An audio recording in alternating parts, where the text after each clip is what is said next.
lunes Sí. a viernes y estoy haciendo unas optativas que, digamos, me quedaron pendientes. Está bien, está bien. Bueno, como para saber. Bueno, después te voy a pasar los proyectos que están pendientes, como para que los vayas mirando, a ver si te interesa alguno o podemos buscar algún otro, no hay problema. Dale, buenísimo, gracias. ¿Eh? ¿Alguien más está sin trabajo final?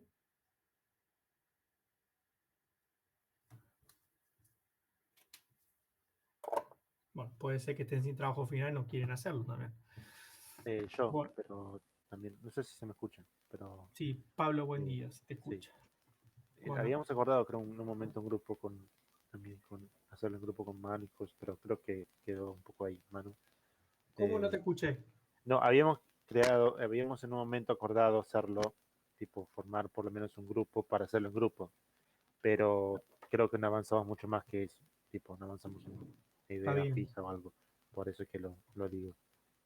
Bueno, bueno, entonces yo les voy a pasar a Constanza y a Pablo, les voy a pasar un resumen por mail de los trabajos que tenemos, los proyectos, mejor dicho, que hay dando vuelta. Si les interesa, después vemos de avanzar en alguno más. Vemos de avanzar en detalle, mejor dicho, en alguno. Bueno, dale, ¿Eh? gracias. Listo. Bueno, vamos a empezar con la clase, pero primero yo subí hoy a la tarde un archivo con el diagrama de clases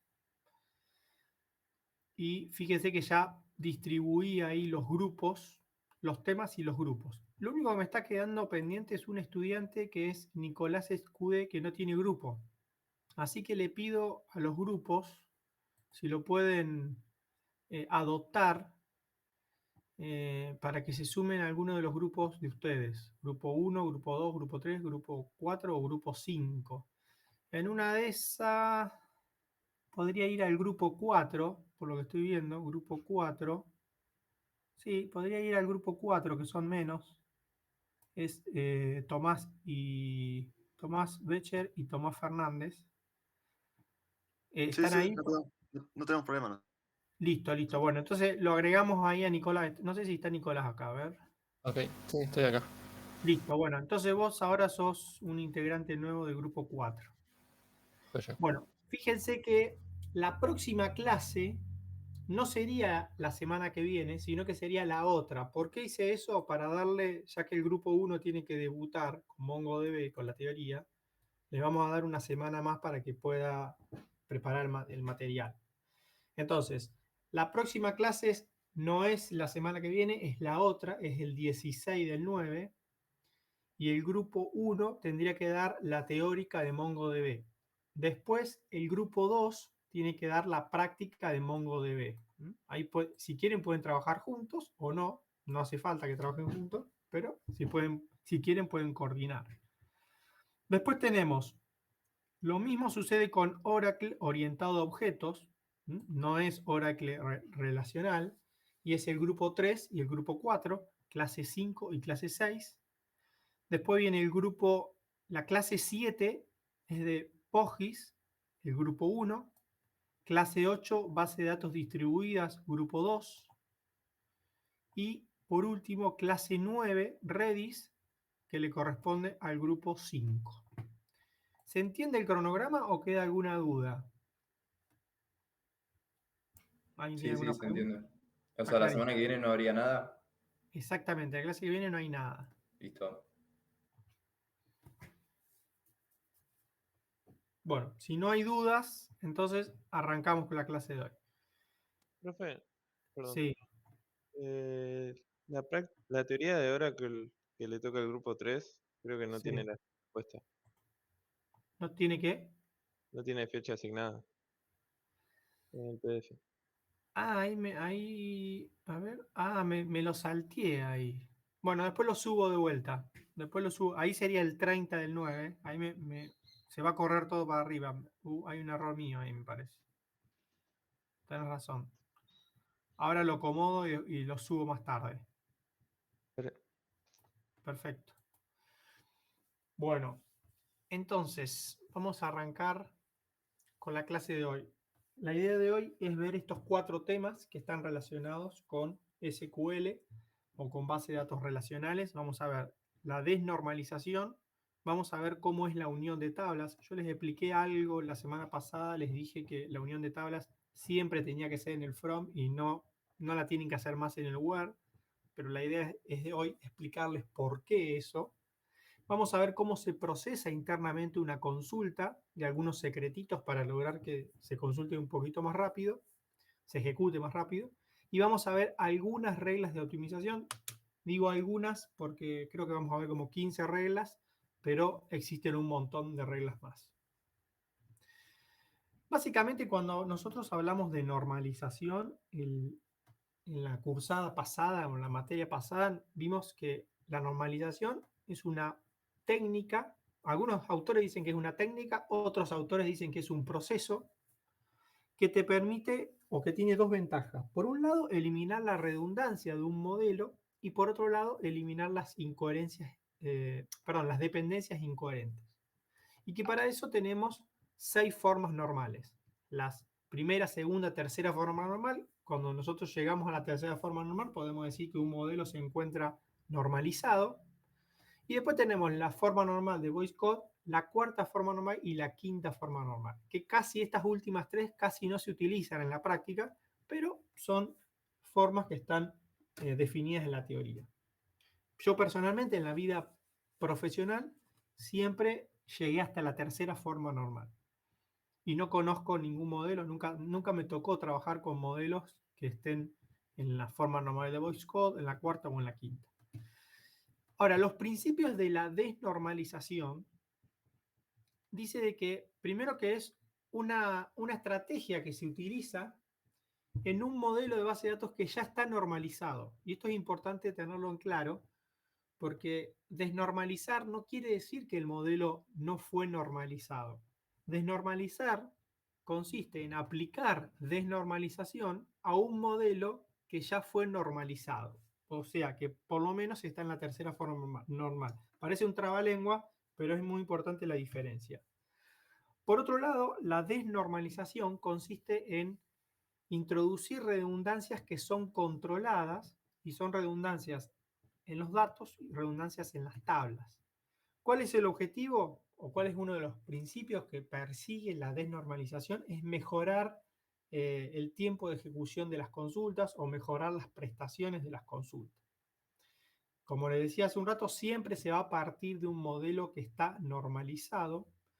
Y una de las cosas que tenemos que pensar cuando hablamos de desnormalización es que tenemos una batalla ahí entre la normalización y la performance.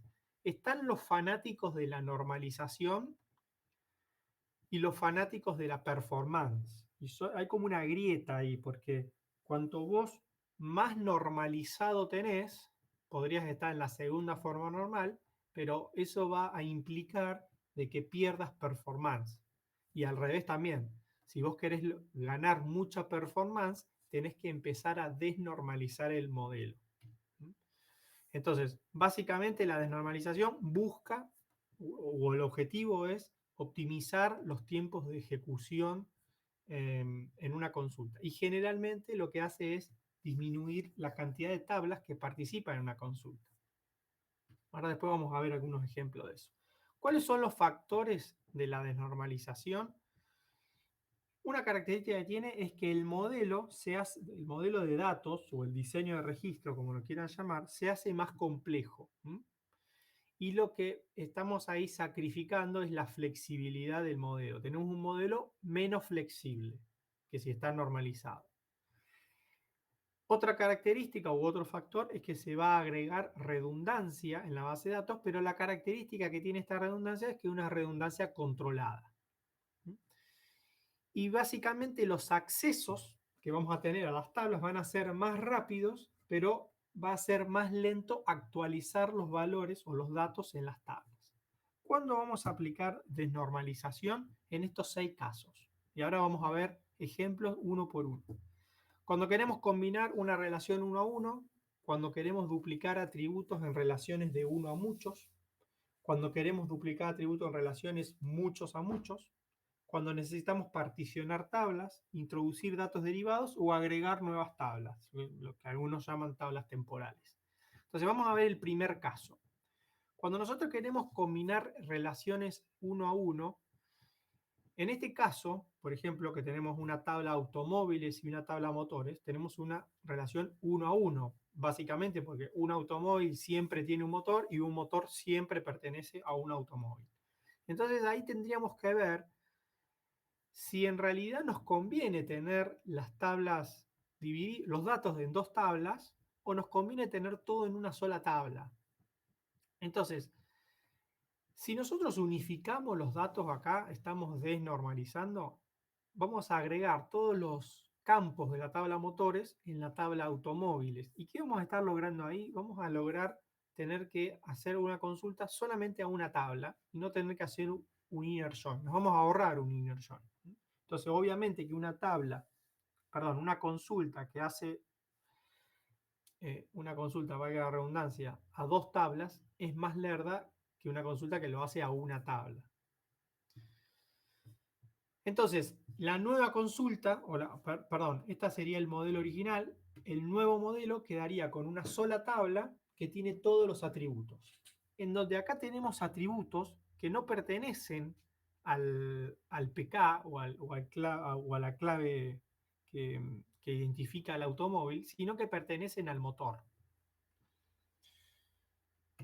La segunda característica sería, o el segundo caso, sería duplicar los atributos en relaciones de uno a muchos. Y acá tenemos un ejemplo de películas y adaptaciones. Ustedes saben que las películas tienen muchas adaptaciones, por ejemplo, cuando la tenemos en distintos idiomas. Entonces, si nos piden mostrar las películas que están en un idioma, nosotros tendríamos, por ejemplo, idioma francés, tendríamos que vincular la tabla películas mediante el ID películas con la tabla adaptaciones mediante el ID adaptación. Entonces esta sería una forma. Ahora nosotros podríamos, fíjense que la fecha de estreno la tenemos en la tabla películas, acá. Entonces si queremos conocer la fecha de estreno de las adaptaciones, sí o sí necesitamos acudir a esta tabla.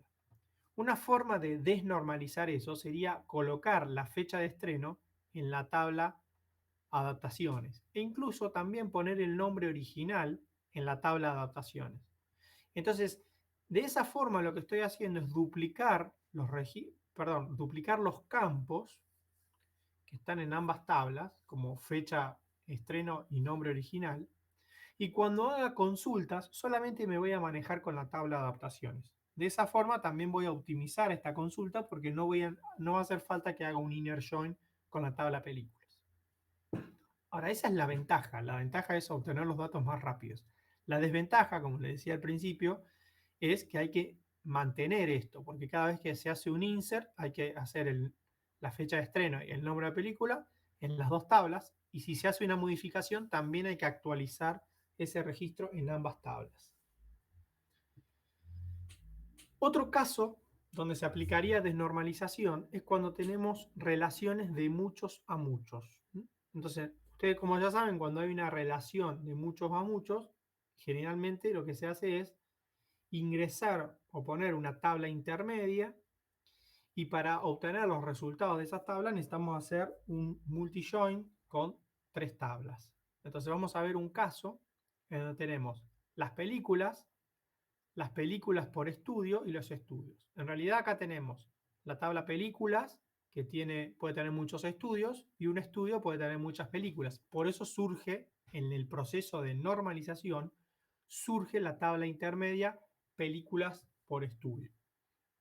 Ahora, si nosotros queremos listar los estudios y películas producidas, sí o sí necesitamos hacer participar en la consulta a las tres tablas.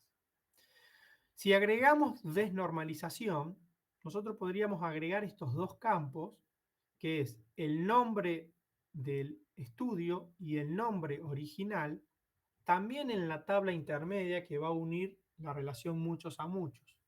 Y de esa forma, solamente haríamos consultas a una sola tabla para obtener los datos que estarían referenciados a la tabla películas y a la tabla estudio. Entonces fíjense que también acá estamos optimizando la consulta del tiempo de respuesta.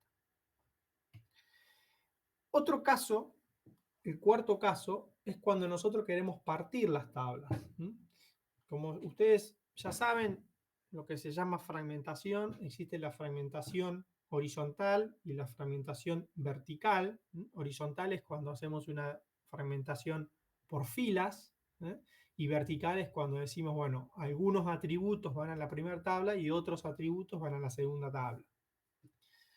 Ahora, dentro de la partición de tablas, ¿cuándo se utiliza la partición de tablas?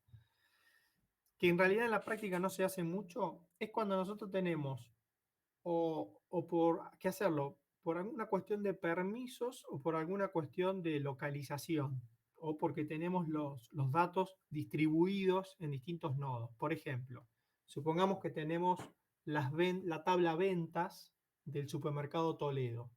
Bueno, en vez de tener todo en una sola tabla, podríamos tener en una tabla las ventas de la sucursal de Colón y que se van a acceder localmente, y en la sucursal o en el nodo que está en Constitución tener las ventas de las filas de Constitución para acceder localmente. Entonces ahí lo que estaríamos es disminuyendo el universo de datos a los cuales necesitamos buscar datos por sucursal, lo cual sería lógico porque el Toledo de Constitución va a querer acceder solamente a sus datos, o dicho de otra forma, solamente a sus filas de ventas. Entonces no tiene sentido tener todos los datos. Esa sería una aplicación práctica que generalmente se está relacionada con los modelos distribuidos de base de datos. Esto es lo que más se utiliza generalmente, la introducción de datos derivados, que se trata, y lo cual creo que es donde tenemos la mayor ventaja en lo que es la aplicación de desnormalización. La mayor ventaja con respecto al tiempo de procesamiento que tienen las consultas. Y básicamente se trata cuando tenemos campos calculados a partir de otros datos. La ventaja es la minimización de los cálculos en tiempo de ejecución y la cantidad de tablas que participan en el join. Y la desventaja es que necesitamos mayores controles cuando actualizamos datos y mayor tiempo en las actualizaciones. Vamos a ver un ejemplo. Supongamos que tenemos, y lo vamos a ir, de a poco lo vamos a ir desnormalizando a este ejemplo. Este es un ejemplo muy común cuando tenés una tabla ventas que tiene el ID del cliente, la fecha y el número de factura, que se asocia con una relación 1 a muchos, con la tabla ventas detalle, que tiene el ID de la venta, que hace referencia a ventas, el ID del producto que se vendió y la cantidad de ese producto, y que esta tabla ventas detalle se asocia con producto, donde tenemos el nombre del producto, pero fíjese que en estas tres tablas en ningún lado está el precio. Y el precio lo tenemos en otra tabla que se llama productos precios, que tiene el ID del producto, la fecha desde y hasta que tuvo tal precio. Entonces dice, bueno, del 1 de enero al 30 de enero salió 10 pesos y del 1 de febrero para adelante vale 20 pesos. Como ustedes saben, esta tabla tiene un alto crecimiento acá en Argentina, porque vivimos varios años hace ya que estamos con inflación, entonces va modificando directamente. Ahora, si yo quisiera determinar el importe de la factura 100, fíjense que tengo el ID de la factura, quiero saber cuánto sale, o sea, cuánto fue el importe que se pagó por esa factura, tendría que hacer sumar precio por cantidad, acá tengo la cantidad y acá tengo el precio, y tendría que juntar las cuatro tablas, la tabla ventas, ventas detalle, productos y productos. Y además tendría que tener la fecha de la venta para saber cuál va a ser el precio, porque tendría que caer dentro de este intervalo, dentro de la fecha desde, mayor a fecha desde y menor a fecha hasta. Que lo tengo acá en el Word, mayor a fecha desde y menor a fecha hasta. Y además que la factura sea igual a 100. O sea que fíjense que que es una consulta sencilla, porque piensen ustedes que en un sistema transaccional, cuando hacen clic en una factura, les devuelve la factura, les devuelve el monto total. Tienen que hacer esta consulta que hace participar a 4 tablas. Ahora, si nosotros aplicamos desnormalización, primer escalón, primer nivel de la desnormalización, podríamos agregar acá el campo precio de venta. Entonces, en este caso, fíjense cómo achicamos la consulta. Me voy a volver atrás, la consulta original es esa, y voy a ver que participan 4 tablas, y fíjense que en este caso participan solamente 2 tablas. Entonces, para la misma consulta, determinar el importe de la factura 100, solamente con agregar este campo acá, que es un campo fijo que no está relacionado, este precio de venta es el precio que figuraba en esta tabla en el momento que se hizo la venta. Si después pasaron 2 meses y hago una venta del mismo producto, posiblemente este precio de venta sea otro, porque acá se incrementó por cuestiones de la inflación. Entonces, esta es una foto del precio que figura acá, pero en el momento que se hizo la venta. Con eso lo que me ahorro es tener que evitar venir a esta tabla y hacer esta validación, que la fecha sea mayor a la fecha desde y sea menor a la fecha hasta. Me evito esa comparación y me evito tener que juntarme con esta tabla y con esta tabla. Primer nivel, o sea, agregando este campo estamos en el nivel 1 de desnormalización en este modelo. Vamos al nivel 2, que es agregar el total de la línea. El total de la línea también es un campo calculado que simplemente lo que hace es multiplicar cantidad por precio y tenerlo almacenado. Volvamos al nivel anterior, nivel 1. Fíjense que decía select la sumatoria de precio por cantidad. Acá sería precio de venta, en realidad, precio-venta está mal.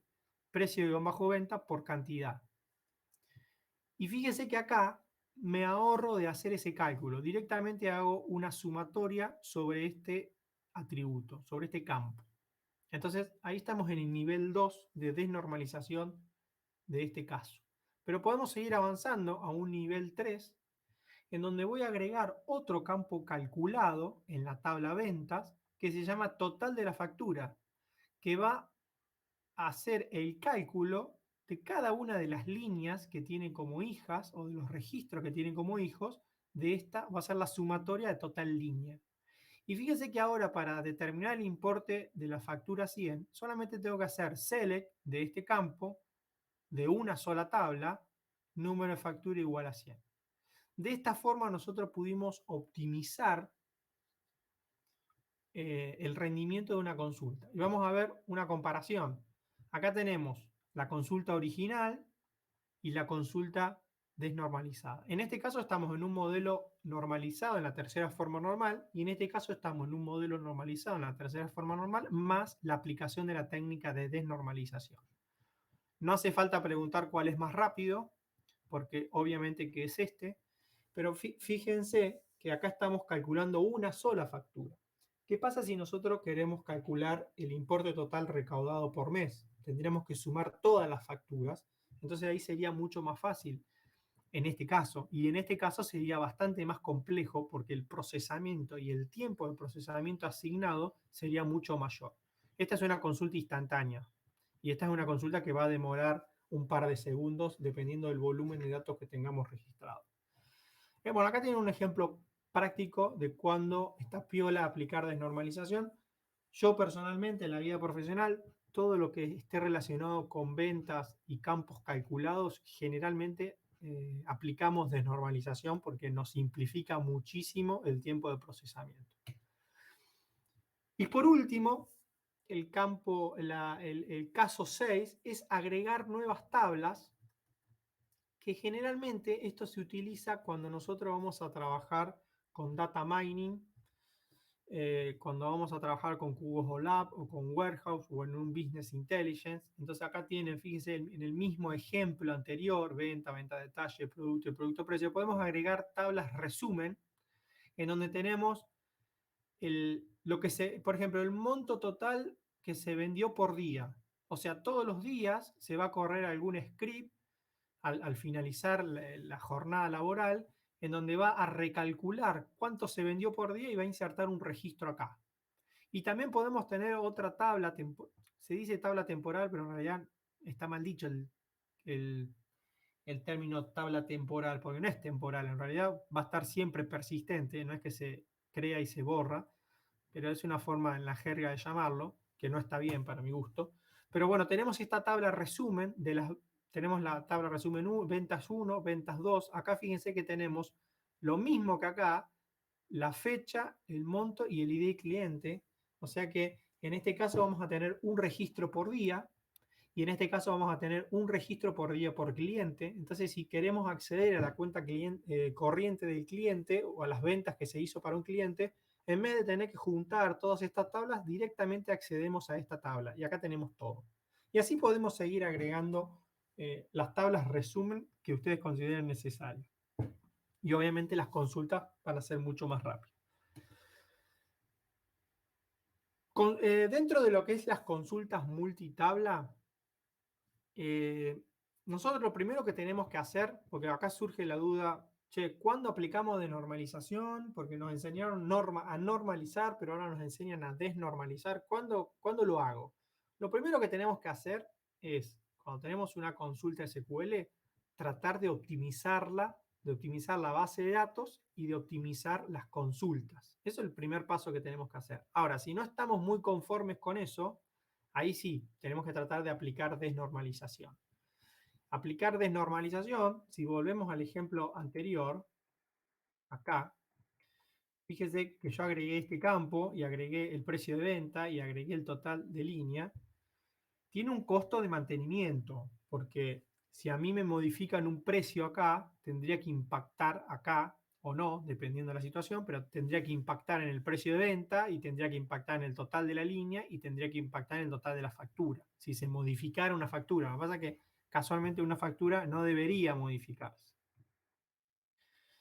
Entonces, tenemos que pensar que vamos a tener mayor trabajo en la administración o mantenimiento de los índices o de los campos calculados y vamos a tener mayor cantidad de entrada-salida en las tablas involucradas.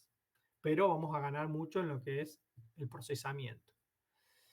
Algunas situaciones en donde conviene aplicar desnormalización cuando necesitamos precalcular valores que se utilizan con frecuencia para acelerar los informes, para mejorar el rendimiento de las consultas, para tener un mantenimiento de un histórico de resultados, por ejemplo, o para informar situaciones o cuando trabajamos con BI, Warehouse o Lab, que tenemos información de resumen que ya está preconstruida, como las tablas resumen que les mostraba recién. Si quieren, acá les dejo algunas bibliografías como para que vean, referido a lo que es la desnormalización. Yo he estado investigando bastante porque no hay mucha bibliografía sobre este tema. Bueno, preguntas. Pasamos al otro tema, pero antes vamos a ir tema por tema a ver si hay alguna pregunta sobre desnormalización. Por mi parte no. Bien. Está interesante, sí. Yo les puedo asegurar que cambia mucho la performance entre un modelo desnormalizado y uno no desnormalizado. Bueno, seguimos entonces. Unión de tablas, tema 2. Vamos a ver 4 temas. Primero, vamos a ver 2 reglas. Este es un tema muy interesante también y que impacta en la performance de las consultas. 2 reglas, la regla número 1 y la regla número 2. La regla número 1 habla de hacer la unión de la tabla, acá dice composición en el where versus la composición en el from. Esta regla se aplica a todos los motores de base de datos. Y después tenemos la regla número 2, que es el orden en que nosotros vamos a escribir las tablas. En la consulta las vamos a unir y no es lo mismo poner primero la tabla A y después la tabla B que poner la tabla B y la tabla A.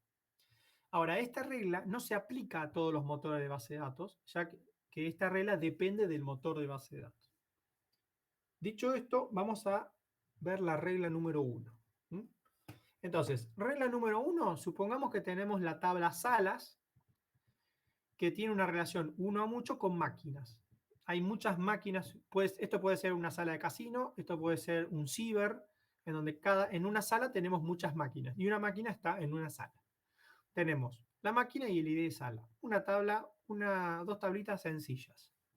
Dentro de la regla número 1, que es cómo vamos a componer el where o en el from, tenemos 2 opciones. tenemos esta opción que es la forma 1, es decir, /from máquinas, salas, y en el where hago la unión. Digo que el ID de la sala de la tabla máquinas es igual al ID de la sala de la tabla salas.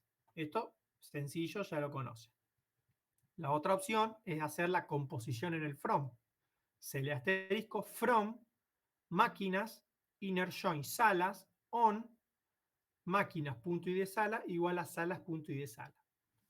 Ahora, si yo les pregunto cuál de estas dos consultas es más rápida, les respondo que la forma 2 es más rápida. El tema que me interesa es que ustedes aprendan por qué es más rápida y que me interesa también que en su vida profesional no utilicen nunca la forma 1. Vamos a analizar. La forma 1 lo que hace es juntar la tabla 1 y juntar la tabla 2 en el from. Entonces, en el from tiene todo este volumen de datos y todo ese volumen de datos se lo va a pasar al where. Imagínense que estos son 3 tipitos. Hay un tipito que se llama select, hay un tipo que se llama from y hay un tipo que se llama where. El from lo que hace es traer los datos de las tablas. El where lo que hace es decir, bueno, estos datos se quedan y estos datos se van. Y el select lo que dice es, estas columnas se quedan y estas columnas se van. Son 3 personas que hacen 3 trabajos distintos. El from lo que hizo fue unir todos los datos, o sea, multiplicar o hacer el producto cartesiano de todos los registros de la primera tabla contra todos los registros de la segunda tabla. Y se los pasa al where, o sea que le da un volumen grande de datos. Y el where lo que va a hacer es aplicar esta sentencia y decir, no, de todos estos me quedo solamente con los que cumplan esta relación, entonces descarta muchos.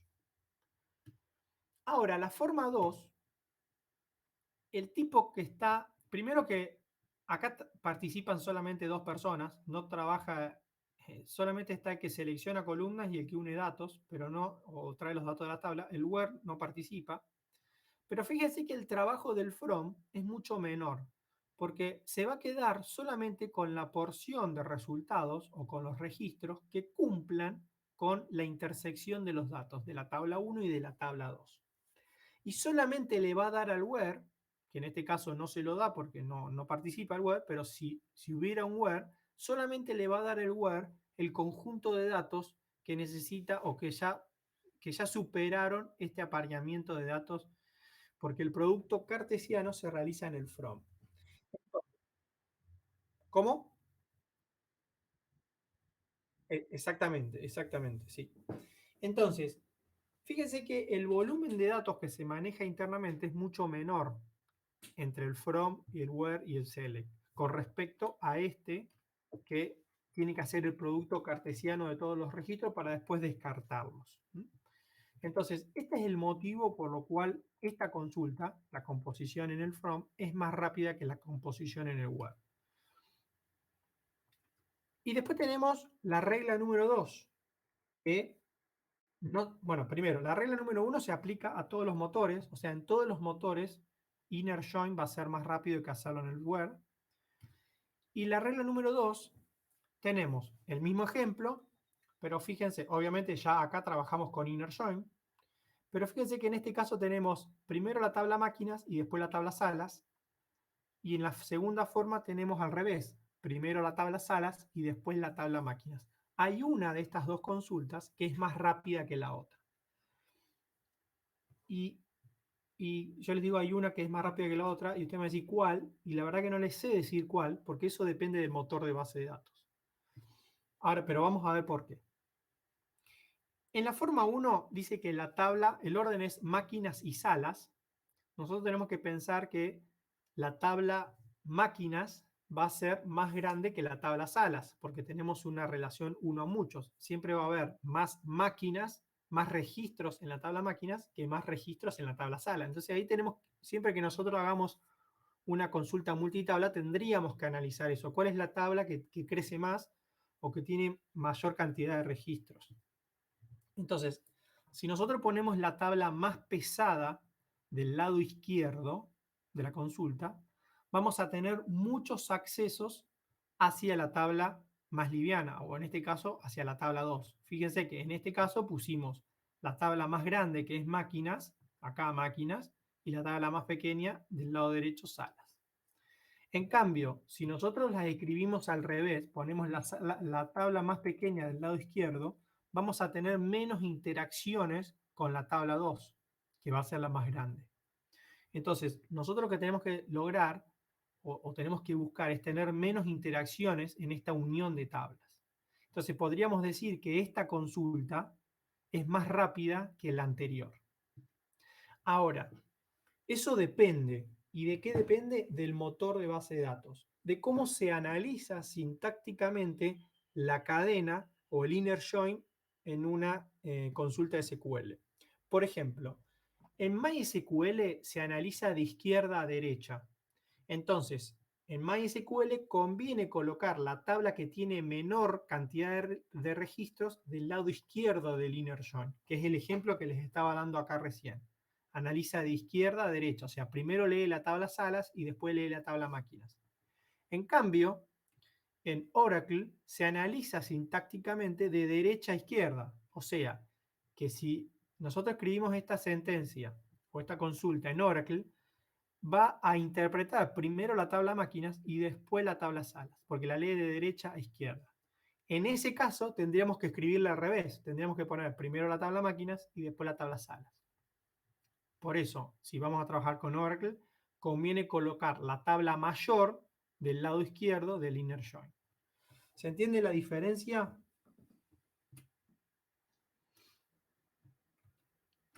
¿Alguna pregunta sobre consultas multitabla? No. Después lo del índice es un tema aparte, ¿no? Aparte de Sí. eso también tenés que ver cuál tiene índice. Exactamente, tenemos que ver, esto es en un escenario en donde están todos los índices bien definidos. Obviamente que esto es muy sensible lo que estamos hablando, porque si nosotros hablamos de colocar la tabla más pesada a la izquierda o a la derecha y hacer en el inner join en vez de en el where, pero no tenemos índices definidos, bueno, ahí tenemos otro problema. Tenemos que pensar siempre en un escenario óptimo con respecto a los índices, que estén bien definidos, etcétera, etcétera. Bien. ¿Alguna otra pregunta?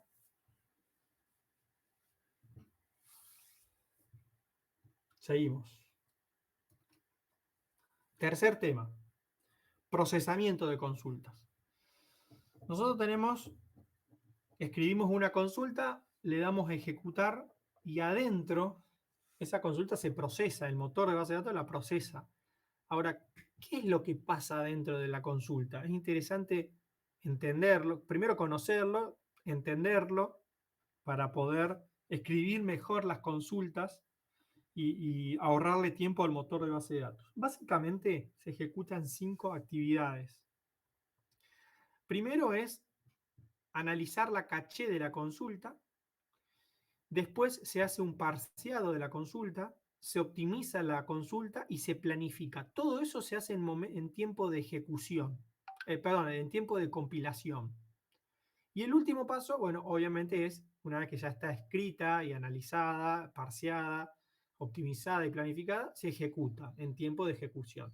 Nosotros lo que tenemos que tratar, obviamente que el tiempo de ejecución no puede cambiar, o sea, puede cambiar si asignamos más memoria en la base de datos o si tocamos el JAR, etcétera, etcétera. Esto sí se puede optimizar desde la parte de JAR y desde la parte de configuración también. Podemos asignar más memoria RAM al momento de ejecutar en el motor de base de datos para que se ejecute más rápido. Pero esta parte, estos 4 pasos, son en tiempo de compilación y son los que nosotros sí podemos tocar o podemos optimizar. Pero vamos a ver cada uno de ellos. Primero, ¿qué significa la caché de consultas? Cuando el motor de base de datos está en modo espera y recibe una consulta SQL que ustedes escribieron, lo primero que hace es, bueno, obviamente, recibe esa consulta, le aplica un hash y verifica si esa consulta existe en la caché. ¿Qué significa eso? Es cada vez que nosotros mandamos a ejecutar una consulta, esa consulta se está grabando en una memoria caché, si es que no existe. ¿Para qué? Para analizar si existen peticiones idénticas y en ese caso no realiza los otros casos de parseado, porque si nosotros tenemos una consulta que ya había sido ejecutada, ya estaba parseada, ya estaba optimizada, ya estaba planificada. Entonces, cuando ejecutamos una consulta, lo primero que se hace es verificar si existe en caché. Si existe en caché, la trae y la ejecuta directamente. Pasa el paso de ejecución y se ahorra estos 3 pasos. Por eso es que muchas veces cuando ustedes escriben una consulta nueva, la ejecutan, tarda, no sé, 10 milisegundos. La vuelven a ejecutar y tarda 3 milisegundos. Che, ¿qué pasó acá? ¿Que la PC está más rápida? No, lo que pasa es que ya estaba cacheada, entonces se ahorró el motor de base de datos de hacer todos estos pasos. En función de eso surgen algunas recomendaciones. No es lo mismo escribir CL asterisco from alumnos que escribir CL asterisco espacio from alumnos. Porque sintácticamente estas dos consultas son distintas. Entonces el analizador sintáctico no la encuentra en la caché de memoria y la vuelve a almacenar y la vuelve a procesar, etcétera, etcétera. Lo mismo con el ejemplo de abajo. No es lo mismo escribir select nombre-apellido que escribir select apellido-nombre. Si bien la consulta y los resultados son iguales, en el momento de comparar el hash en memoria caché, va a dar una diferencia. No la va a encontrar y la va a volver a cachear. Y la va a volver, si la vuelve a cachear, la vuelve a parsear, optimizar y a planificar. Entonces, tengan en cuenta estos pequeños secretos como para decir, bueno, voy a ejecutar siempre en un sistema, la voy a ejecutar siempre distinto a un reporte de personas, siempre en el mismo orden. Después me fijo, total, vos en la interfaz le podés cambiar el orden. Otra característica que tiene la caché o que tienen los motores de base de datos es que nosotros podemos activar o desactivar la caché en el motor. Básicamente, cada motor de base de datos tiene una sintaxis distinta para activarla, pero lo que es MySQL tiene lo que es Query Cache Type, que está dentro de este fichero, y ustedes ahí le pueden agregar el valor 0, 1 o 2 para 0 desactivarla, 1 activarla, o 2 solo guardar los resultados que ustedes le indican en el motor. Puede darse el caso de que ustedes no quieran guardar en caché, pero sí quieran guardar una sola consulta. Entonces ahí lo definen como 2 y cuando escriben la consulta van a tener que ejecutar esta sentencia. Por ejemplo, select SQL caché from clientes y ahí las van a empezar a guardar. Ahora ustedes me pueden decir, ¿por qué? ¿Qué me conviene? Y bueno, depende de las prestaciones del sistema. Hay veces que no te conviene cachear las consultas de memoria y hay veces que sí. Pero eso es otro análisis. Después, paso número 2, tenemos el parseado, que entiendo que ustedes esto ya lo deben conocer, que es el análisis sintáctico que se realiza de la sentencia de SQL. Y acá se verifica que esté bien estructurada, que esté bien definida, que las referencias sean válidas. Cuando ustedes escriben, se equivocan en el nombre de la tabla o en el nombre del campo, salta un error sintáctico. Bueno, eso es una parte del procesamiento que hizo la consulta. La quiso ejecutar, no encontró el nombre del atributo o el nombre de la tabla, o encontró que había dos nombres ambiguos de columnas y vos no lo referenciaste, no le pusiste cuál era la tabla, entonces tira un error sintáctico. Una vez nos pasó que estuvimos, porque acá vi la palabra reserva, habíamos hecho un sistema para un casino y habíamos definido la tabla máquinas que tenía, la máquina tiene in, out, y hay un campo que se llama drop, que es la cantidad de fichas que ingresan en una máquina o de plata que ingresa. Y nosotros definimos, bueno, les hablo hace muchos años, definimos el campo drop y no había forma de hacerla funcionar a esa tabla. Y el problema es que estábamos usando una palabra reservada para definir el campo de una tabla. Entonces, hasta que nos dimos cuenta, pasaron como 2 días, estuvimos renegando. Pero, bueno, obviamente en una definición de tabla no pueden utilizar una palabra reservada. Y después dentro del parseado también está el análisis semántico, que básicamente lo que hace la semántica es analizar el significado que tienen las cosas. Por ejemplo, y ahí lo empieza a modificar y ahí ustedes tienen que ver también qué es lo que conviene. Por ejemplo, no es lo mismo, not A mayor a B es equivalente a A por B, A menor o igual a B. Ahora, en el primer caso, en not A mayor a B, es necesario hacer dos evaluaciones. Primero es preguntar si A es mayor a B y después negarlo. Ahora, si nosotros hacemos directamente A menor o igual a B, solo se realiza una evaluación. Entonces esa es una cuestión que semánticamente también la tenemos que considerar. Y después existen otras, por ejemplo, si vos preguntás A es mayor a 10 y es menor a 5, obviamente que esto de resultado va a ser un resultado falso. Entonces el analizador semántico lo tiene en cuenta eso. Y después hay un montón de otros ejemplos que son cuestiones lógicas que tenemos que tratar de no hacer. Resumiendo, como dice acá abajo, la sintaxis evalúa que esté bien escrita la consulta SQL y la semántica determina el significado de la consulta. Paso número 3 es la optimización. Y existen las optimizaciones directas y las optimizaciones que son un poco más complejas. Las directas es cuando vos escribís en un select 5×10 as total. Bueno, obviamente eso lo reescribe antes de ejecutarlo como un 50. Hace la operación aritmética y lo transforma antes del momento de ejecutarlo. Eso lo hace el motor de base de datos y nosotros ni nos enteramos. Y después, las optimizaciones más complejas es transformar las subquery o subconsultas o reescribirlas en lo que son el álgebra relacional mediante la utilización de join. Acuérdense que todo lo que dice la teoría, que todo lo que se escribe como subconsulta también se puede hacer como consulta multitabla. Hay que pensarlo un poquito más y pensar en modo álgebra relacional, pero se puede. Una vez que nosotros estamos en el optimizador, lo que hace el motor de base de datos es armar varios planes de consulta y hacer una evaluación, o mejor dicho, no es una evaluación, es una estimación, porque no podría ponerse a analizar todos los planes de consulta, porque si no tardaría mucho tiempo en analizar planes de consulta para elegir el mejor. Pero lo que hace es una evaluación para determinar cuál es el motor y mandarlo a ejecutar. Básicamente se fija que los bloques que están en disco, que sean continuos, si son continuos o no son continuos, si necesita realizar operaciones de entrada-salida, que esas son las cuestiones en donde perdemos más o tienen mayor costo de procesamiento.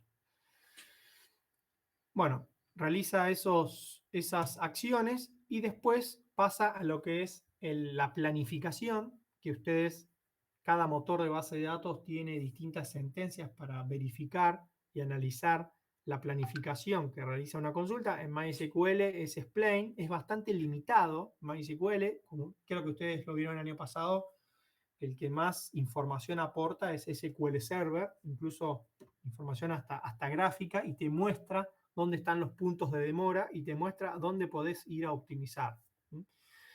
Básicamente en la planificación lo que se busca es conseguir el camino más rápido a seguir para después poder ejecutarlo. ¿Qué es lo que hace el planificador? Analiza la información del catálogo, o también llamado diccionario de datos. Ahora vamos a hablar un poco, en el próximo tema vamos a hablar un poco de lo que es el diccionario de datos. Y en función de eso se fija los bloques, el factor de bloqueo, las columnas, los índices, etcétera, etcétera, etcétera, que están definidos en el diccionario de datos. Y una vez que hizo todos esos pasos, envía la ejecución. ¿Alguna pregunta sobre el procesamiento de consultas?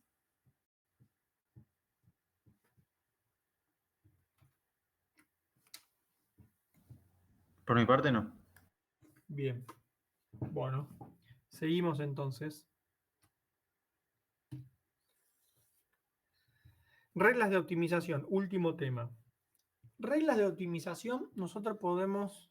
Primero, las reglas, si bien estas son reglas generales, las que vamos a ver, cada motor de base de datos además tiene sus reglas particulares, porque tiene distintas formas de implementar el estándar SQL.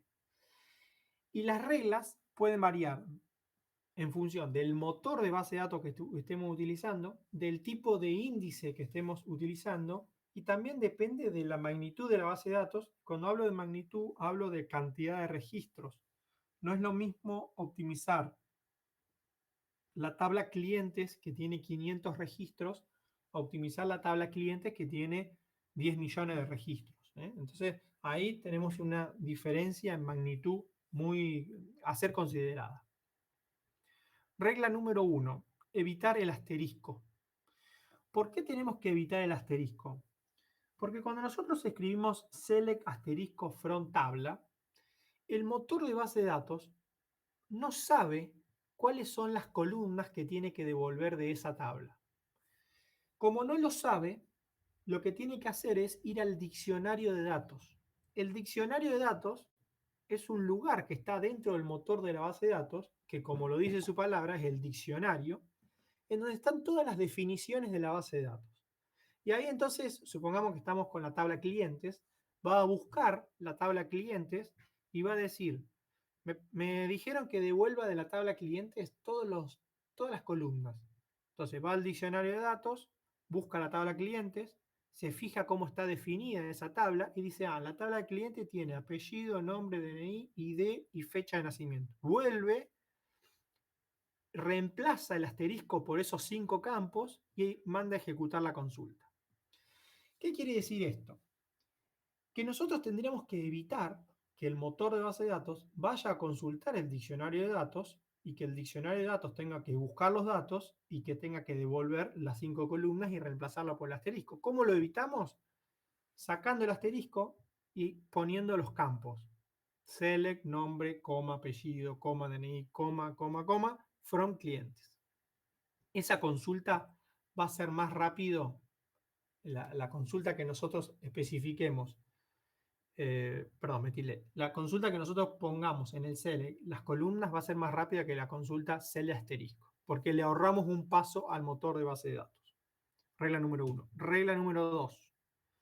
Acá está, fíjense, ahí abajo hay 2 consultas. La consulta de abajo es más rápida que la consulta de arriba. Y por lo mismo, fíjense que acá dice select, la primera consulta es select alumno, nombre.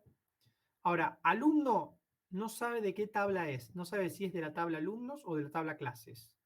Y el campo nombre no sabe el motor de base de datos si es de la tabla alumnos o de la tabla clases. ¿Qué tiene que hacer el motor? Ir al diccionario de datos, buscar el campo alumnos en la tabla alumnos y buscar el campo nombre en la tabla alumnos o en la tabla clases. Y volver con esa información, reescribir la consulta como está abajo, tabla.campo, tabla.campo y ejecutarla. Entonces, esta es una buena práctica que les digo la verdad, yo no lo hago porque no sé, lo tendría que hacer porque lo enseño, pero no lo hago. Pero tendríamos que poner tabla.campo, tabla.campo para ahorrarle trabajo al motor de base de datos. Ustedes me preguntan cuánto se ahorra con esto. Y bueno, no se ahorra mucho, pero cuando nosotros tenemos que tunear una consulta, tenemos que, todas estas reglas tenemos que empezar a implementarlas. Y cuando tenés muchos datos, empezás a bajarlo mucho. Regla número 3. Evitar el uso de funciones en los predicados. Nosotros tenemos acá esa consulta, fíjense que tenemos un rtrim, nombre igual a Pedro. Ahora, esa consulta lo que tiene que hacer es acceder a todos los campos de la tabla clientes, o sea, recorrerla toda, más allá de que los haya encontrado o no. Y además, como el campo nombre está definido como test o como varchar, tiene un alto costo de procesamiento analizar todas las cadenas de texto de una columna en una tabla. Entonces, esto tenemos que evitar de hacerlo porque ralentiza mucho el tiempo de ejecución de la consulta. Regla número 4. El índice no será Profe, utilizado... Sí. pero hay veces en las que uno no tiene capaz alternativa para esto, por ejemplo. O Acá lo que podés hacer, sí, en este caso tenés alternativa que es el usar like. Like es más rápido que una función como rtrim. En este caso, y ahora vamos a ver otros casos que, sí, hay veces que no tenés opción, tenés que caer en esto, ponele, pero bueno, tenemos que tratar de evitarlo. Claro. Después tenemos cuando el índice no es utilizado en la columna indexada y es comparado con un valor nulo. A ver cómo era este caso. Tenemos cell asterisco from clientes where número de cliente is not null, o cuando pregunto si el número de cliente es mayor a -1. Bien. Acá, en este caso, la modificación va a tener sentido si los números de clientes son negativos. Es una aclaración. O sea, va a ser más rápido preguntar por -1 que si es not null. ¿Por qué? Porque acá estamos haciendo una comparación numérica en la consulta de abajo. En cambio, acá estamos preguntando si cada uno de los campos es nulo o no nulo, dependiendo. Entonces, obviamente, como ahí dicen las observaciones, si tenemos clientes negativos, esto no me sirve, y esto también va a depender del motor de base de datos. Pero es más rápido preguntar por un -1 que por un nulo o no nulo. Encima, como tenés que hacer el not, es otra sentencia aparte. Claro, exactamente. Vos tenés que buscar por un lado el nulo y además not null. Después tenés similar al otro, es cuando es distinto o not. Entonces acá te conviene buscar por el complemento, es decir, número de clientes distinto a 1000. Esto lo podríamos optimizar diciendo que sea menor a 1000 o que sea mayor a 1000 el número de clientes. Entonces, este caso va a ser más rápido y acá sí, como decía su compañero hace un ratito, depende de cómo tengas definido y qué tipo de índice tengas definido en el número de clientes. Por eso, todas estas reglas de optimización, algunas se aplican en forma directa y otras tenemos que charlarlas y analizar bien el modelo en función de cómo está implementado. Acá, también como decía recién su compañero, el operador NOT demanda un procesamiento extra. Regla número 6. Evitar el uso de comodín cuando utilizamos like, porque el comodín hace que se ejecuten preprocesos dentro o se escriban varias consultas dentro de la ejecución de consulta y hace que el motor de base de datos demore un montón más. Le cuesta un montón analizar los comodines en una cadena de texto. Pero bueno, también decía recién Nahuel, hay veces que no podemos salir de eso. Lo que sí tenemos que pensar es analizar el volumen que tiene la tabla. Pues si es una tabla que tiene es un rango muy grande, tenemos que tener cuidado porque se nos puede colgar. Si un atributo es común entre dos tablas y no está indexado, el optimizador ordena cada tabla con un recorrido secuencial y después la fusiona verificando la condición. No me acordaba de esto. Bien. A ver. Bien. Acá lo que estamos haciendo es una unión de tablas, el asterisco from, clientes, pedidos. No tenemos definido ningún índice. Entonces, la unión de la tabla, cuando nosotros unimos todo el volumen de la tabla clientes con todo el volumen de la tabla pedidos, si no tenemos índices definidos, se va a hacer un recorrido secuencial en vez de un acceso directo. Y eso va a hacer que esto sea súper lerdo. Así que, bueno, por un lado ya saben que esto no se hace así, pero por otro lado recuerden que si lo llegan a hacer así, tengan definido número cliente de la tabla cliente y número cliente de la tabla pedido como índice principal. Después tenemos, disponga de esta tabla, utiliza recorrer secuencialmente. Bueno, esto es similar al anterior. Cuando lo podemos tener definido en 1, hay que ver cómo vamos a hacer el recorrido secuencial. Regla número 9, mayor o igual es mejor que menor, que mayor. Fíjense, esto lo utilizo mucho yo. Acá cuando digo cuando digo código mayor o igual a 1000, siempre es conveniente poner mayor a 999. Porque en este caso, en la segunda opción, nosotros directamente vamos, cuando analicemos mejor dicho, el motor analiza sintácticamente, va a buscar directamente el próximo, que es 1000, y lo va a comparar con todos los registros hasta encontrar el valor 1000. En cambio, en este caso tiene que buscar por mayor o igual, y ahí se le complica. Tiene un doble tiempo de procesamiento. Profe, en la diapositiva está justo al revés, dice que es mejor el de mayor igual que 1000. Dice la primera sentencia es mejor que la segunda. Ah, está bien, a ver. Ahora lo vamos a probar a esto, porque me entró la duda. Porque yo lo estoy usando así. Bueno, ahora lo miro. Ahora lo voy a probar acá y lo voy a corregir. Porque entré en duda ahora. A ver, pará. Sí. No, pero acá dice la primera sentencia es mejor. Bueno, déjame ya, lo dejemos ahí en un costado que lo voy a chequear. Y el que convierte a 1000 es el 999, claro. Claro, sí. Bueno, después evitar la sentencia distinct, porque internamente lo que se tiene que hacer es ordenar todos los valores que están repetidos y se queda con cada uno de esos valores. Entonces, incluso esto es como directamente por programa. Cuanto más valores distintos tengo, más va a tardar la sentencia en ejecutarse, porque lo que hace internamente es hacer una entrada-salida por cada opción que encuentra. Entonces, vos decís, digamos así, cuando tengo un distinct, se ejecuta ordenando los valores y se vuelve a ejecutar haciendo en esa segunda ejecución una operación de entrada-salida en una tabla temporal con cada uno de los valores distintos, y eso es lo que me va a mostrar. O sea que cuanto más valores distintos tengo, más va a tardar esa consulta. Siempre tenemos que tratar de evitarla. ¿Cómo la evitamos? Con un group by. El group by es más rápido que el distinct-CT.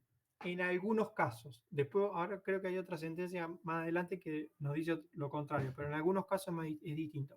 Por eso acá tenemos que hacer mucha prueba y error. Utilizar los primeros campos de los índices compuestos.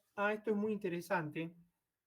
Cuando nosotros tenemos índices que están compuestos por varios campos, como por ejemplo ABC, y queremos buscar, siempre nosotros tuvimos un orden para definir el índice, entonces siempre conviene buscar por los índices, por el campo que está definido primero en el índice. Fíjense, una cosa es buscar A igual 1, otra cosa es buscar A mayor o igual 12, perdón, tenemos A igual 1 y acá tenemos B igual 1. Después tenemos A mayor igual 12, A menor igual 15, y acá tenemos por B, y acá tenemos por A1, B, y acá tenemos por C, B. O sea, siempre en los primeros casos que tenemos el índice, se va a utilizar esto, pero no se va a utilizar la otra parte. Entonces siempre tenemos que considerar, o mejor dicho, al momento de definir el índice, deberíamos considerar cuál va a ser el campo que nosotros vamos a tener con mayor criterio de búsqueda. De estos tres campos, ¿cuál es el que más vamos a buscar? El A, bueno, entonces lo pongo primero. Eso pasa, por ejemplo, en el tipo de documento, número de documento, sexo. Nosotros si queremos hacer una clave unívoca bien, tendríamos que tener el tipo de documento, el número de documento y el sexo. Digo el sexo porque hubo un momento de la historia en donde se repitieron los números entre varones y mujeres. Entonces, ahora, de esos tres campos, ¿cuál es el que más vamos a buscar? Y vamos a buscar el número de documento. Entonces tendríamos que definir número de documento, tipo y sexo, o al revés. Evitar la cláusula not in. Siempre acá conviene buscar por el complemento. Fíjense, acá tenemos que no sea lunes y martes. En realidad convendría, es más rápido esta otra consulta, que sea miércoles, jueves, viernes, sábado y domingo. Porque acá tenemos que analizar lo mismo que en el caso anterior, los días, y además aplicarle un not. Esto es importante, pensar que el not in hace un escaneo completa de la tabla y descarta las opciones que tiene que omitir. Regla número 13, evitar, bueno, esta es muy básica, pero he visto algunas situaciones como este caso, evitar uniones de tablas mediante campos texto. Esto es una cosa que te clava el sistema directamente. Cuando crece la tabla, te lo tira abajo. Evitar la creación de tablas temporales. Cuando hablamos de tablas temporales, en realidad hablamos de sentencias group by, de sentencias distinct y de sentencias order by. Siempre que nosotros utilizamos estas tres sentencias, internamente se crean tablas temporales que el motor de base de datos las sigue amasando para presentarte los datos. El order, voy a empezar de abajo. El order by, utilicémoslo solamente cuando es necesario. Cuando no es necesario, no lo utilicemos. Si el usuario no quiere ver los resultados ordenados, no se los ordenemos porque estamos agregándole un escalón más de procesamiento a los datos. La sentencia distinct-CT, entre el group by y el distinct-CT, es preferible utilizar el group by, es más rápido, así que tratemos de no utilizarla. Y después tenemos sentencia group by, que bueno, la teoría esta dice tratemos de no usarlo, pero la realidad es que es muy cómodo y muy práctico utilizarlo. Así que bueno, eso queda a consideración. Generalmente las consultas utilizan group by para sacar totalizadores, sumarizadores, resúmenes, estadísticas, etcétera, etcétera. Fin. Antes de terminar, les quiero mostrar una cosita que me pasó esta semana, pero me tienen que dar unos segunditos. Así se los muestro. Bueno, ¿cómo vamos? ¿Alguna pregunta? Por ahora todo bien, profe. Bueno. Tenía una duda de si lo de desnormalizar, una vez que ya tenés todo normalizado y arranca la desnormalización, es bastante manual ese proceso, ¿no? ¿O hay algún No, sí. método definido para hacerlo? No, es manual, es manual. Sí, es manual. Ah, me equivoqué. ¿Están viendo mi pantalla? Sí. Perfecto. Estoy entrando a una base de datos en línea. Estoy yendo al SQL. Nosotros teníamos una consulta. Ahora se los comento. Primero quiero ver si me arroja resultados. Bueno, no me mostró resultados, no importa. Tenemos una empresa. Esto pasó esta semana y me acordaba de ustedes que en la clase pasada vimos subconsultas. Por eso se los quería mostrar. Y que ahora estamos viendo optimización, también se los quería mostrar. Nosotros hay una empresa que tenemos un sistema de reloj para la marcación de los empleados. Entonces, tenemos una tabla que se llama, a ver, vamos a verlo acá, más fácil, una tabla que se llama marcaciones, que es todas las marcaciones que pasan con la tarjeta van a parar ahí. Ahí tiene el legajo, el tipo, si es una entrada, una salida, la hora, la fecha y algunos otros datos más. Y obviamente también tenemos una tabla empleados, que es donde están los empleados. Una relación 1 a muchos. Ahora, sucede la situación de que un empleado entra y marca 2 o 3 veces la entrada. Entonces, suponete que entra a las 7, a las 7 y 1, a las 7 y 2. Y eso genera problemas en el sistema porque si bien el sistema tiene que almacenar todo, después tiene que saber que tiene que eliminar las registraciones duplicadas. Entonces, el sistema lo que hace es esta consulta que sirve para mostrar las personas que hicieron más de una marcación en un día de entrada. Ahora, fíjense, yo la ejecuté recién y esto tardó 0,09. Esta es la consulta optimizada. Antes teníamos otra consulta, que es esta. Esta. Fíjense que yo la ejecuto. Se está ejecutando. No me devuelve. Ahí se está ejecutando. Fíjense. Y nos clavaba el sistema. Las dos consultas muestran lo mismo. ¿Qué hacía esta consulta? Fíjense que todavía se está ejecutando y seguramente se clavó la base de datos. Lo que hacía esta consulta era traer todos los datos. Acá tenía una tabla from y en el where decía el tipo de entrada el tipo tiene que ser de tipo entrada y además, bueno, esto no es de Molilla, y además el legajo no tiene que estar en otra subconsulta. Y en esta subconsulta lo que hacíamos es agrupar y fijarnos de que tenga más de una registración. O sea, quiere decir que los que marcaron más de una vez no tenían que existir en este conjunto. Entonces, este legajo no tenía que existir en los que marcaron más de una vez. Fíjense que todavía se está ejecutando. Esto puede tardar como 2 minutos. Esta solución estuvo funcionando durante 2 o 3 meses, que fue cuando se implementó el sistema. Ahora, después se empezaron a cargar, la tabla se empezaron a cargar, y los empleados se empezaron a quejar y tuvimos que acudir a otra solución. Obviamente que al ya tener esta solución en nuestro esquema mental, costaba mucho poder descubrir cómo hacemos para optimizar esto. Fíjese que todavía está cargando, en realidad debe estar clavado el sistema ya. Y fuimos a esta solución, que bueno, ni se las explico porque no funcionaba bien, y después terminamos en esta, que si la ven ustedes, fíjense que es bastante más sencilla, pero acá lo que tuvimos que hacer es aplicar otra lógica. Y lo que hicimos fue tener, no me la copió me parece.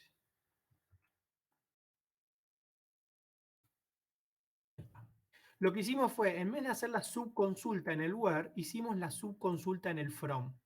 Trajimos select todos los datos, from, y nos quedamos con una tabla que preprocesa los datos. Solamente se queda con los que marcaron más de 2 veces. Perdón, más de una vez. 2, 3, 4 veces. Y esa tabla, después la uno con marcaciones y la uno con empleados, y me fijo que el tipo de datos sea igual a entrada. Entonces fíjense que tenemos dos formas para... La voy a ejecutar. En realidad no va a funcionar porque está clavado de antes. Tendría que salir y volver a entrar. Pero las había ejecutado antes y fíjense que tardó 0,09 para retornar lo mismo. Entonces fíjense que tenemos, para resolver lo mismo, tenemos esta forma, que es la que dejó de funcionar al crecer los datos, con una sentencia o una subconsulta en el where, acá, y esta otra que tiene una subconsulta directamente en el from, como una tabla preprocesada y después hace la unión con otras tablas. Simplemente se los comento porque me acordé de ustedes que habíamos estado viendo estos temas.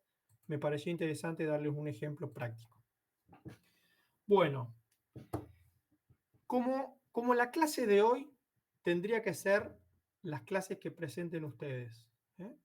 O sea, una introducción teórica. Yo acá les puse, estos son los que van a debutar, yo acá les puse algunos temas. Esto es a modo referencia. Ustedes esto lo pueden hacer, lo pueden agrandar.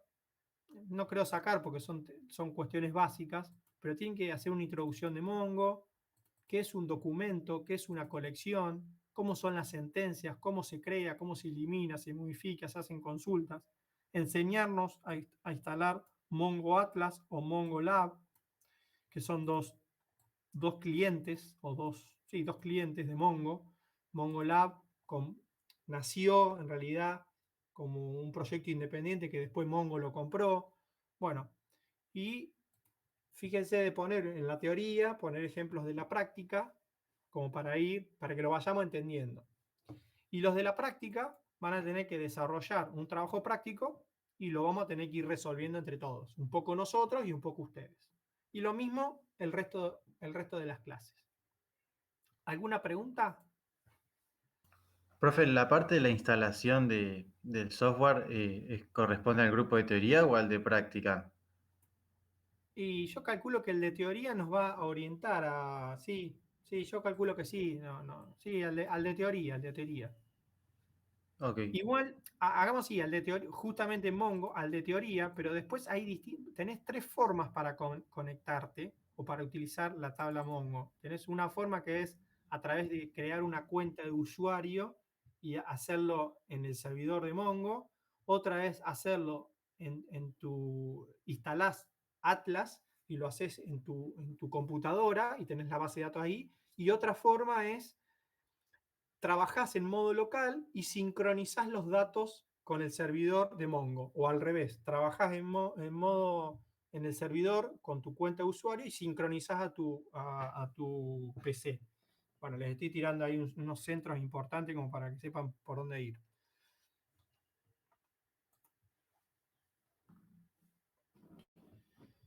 Bueno, gente, ¿alguna otra pregunta?